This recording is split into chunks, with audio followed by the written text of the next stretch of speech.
We go to Cape Town now, and we ask the question if the city's deployment of more traffic cops will increase safety and law enforcement. And in the first 4 months of deployment along major routes, the city's highway patrol unit has made more than 400 arrests. And with the country's overburdened courts, we find out if serious road traffic infringements are successfully prosecuted. eNCA reporter Kevin Brandt is on this story and joins us now. Good afternoon to you, Kevin, and thank you so much for joining us. Has the impact of more deployment of traffic officials been felt so far, or is it still too early to call? A very good afternoon to you, Cindy. Well, we've had specific detail coming from the authorities in terms of celebrating the very early successes of this unit since it was rolled out in November. On average, over a 4-month period, about 100 arrests or so have been made. We've also recently seen the incorporation of more technologies, where we've heard from the City of Cape Town's officials how they've researched, consulted with experts in the field when it comes to law enforcement and crime fighting, visiting different counties, in particular in California, in the United States, as well as New York. There were also consultations with units such as the FBI. So it's a very thoroughly researched method that has been rolled out here on the ground. Officials also say that this unit has expanded over the past couple of months and that there are plans to even expand it further. Collaboration also with the South African Police Service, and stressing the importance of the Metro's law enforcement authorities forming partnerships with the South African Police Service so that there can be a collaborative effort when it comes to the issue of crime fighting. But here to talk more about that with me is Adrian Long. He's the Principal Inspector for Traffic Services here within the province. Adrian, thank you for joining us here in eNCA. Can you just tell me, during the first couple of months of this unit's existence, huge celebration, about 400 or so arrests over a 4-month period, now nearly a year since the existence of this unit, would you say that the unit has helped in crime fighting, in particular road traffic infringements, and ensuring that the Metro's roads are being kept safe? Good afternoon, Kevin. Definitely. Since the inception of the City of Cape Town Highway Patrol in November 2022 up to the end of August, we've carried out or effected 856 arrests. Most of those arrests are obviously traffic-related, drunken driving, reckless and negligent driving, but we've had stolen vehicles, we've had illegal firearms, and we've also had cable theft arrests as well. So I think we've definitely been very successful in terms of their deployment. Adrian, just in terms of manpower, we've seen initially about 25 officers were trained and operated this unit initially. How has that number grown over the past couple of months? The City of Cape Town Highway Patrol consists of 40 dedicated officers currently, and that we are divided into 5 teams, 8 officers per team. Each officer has their own vehicle, so we are able to get around to all the major freeways or cover the major freeways in that, and it's the first time in the City of Cape Town's history that we've had a dedicated 24-hour shift.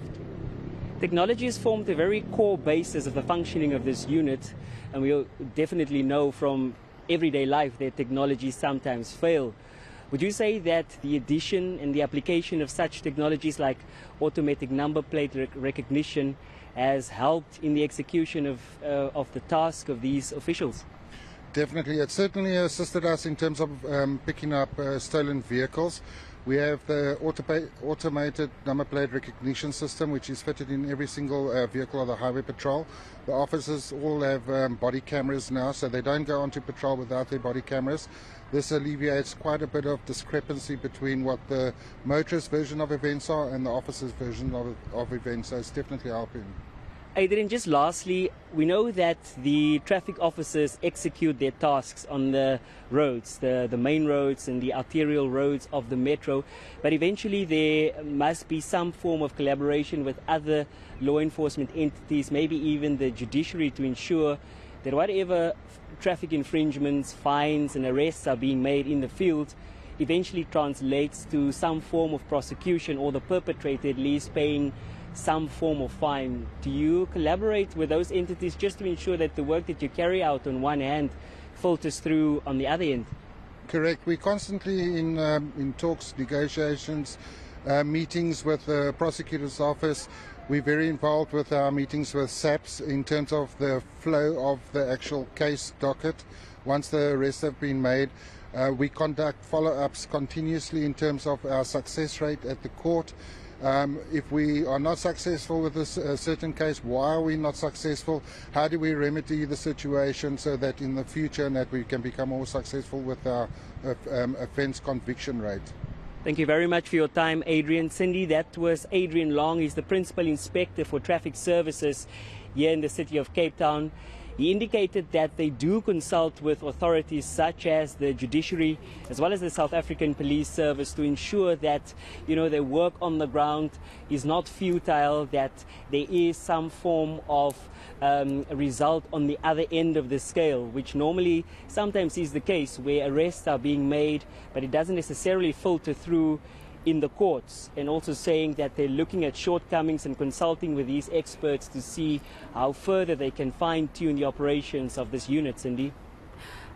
Kevin, yes, and just touching on what the sergeant there had said about benchmarking against international best practices, that the traffic officials now have body cams. You mentioned earlier around the technology that has also been employed there to deal with the issue of criminality and not abiding by the bylaws, especially when it comes to traffic infringements. One would then ask or beg the question, is this something that can be rolled out nationally, primarily because we hear of government's austerity measures having to cut budgets, and meantime crime is on the increase?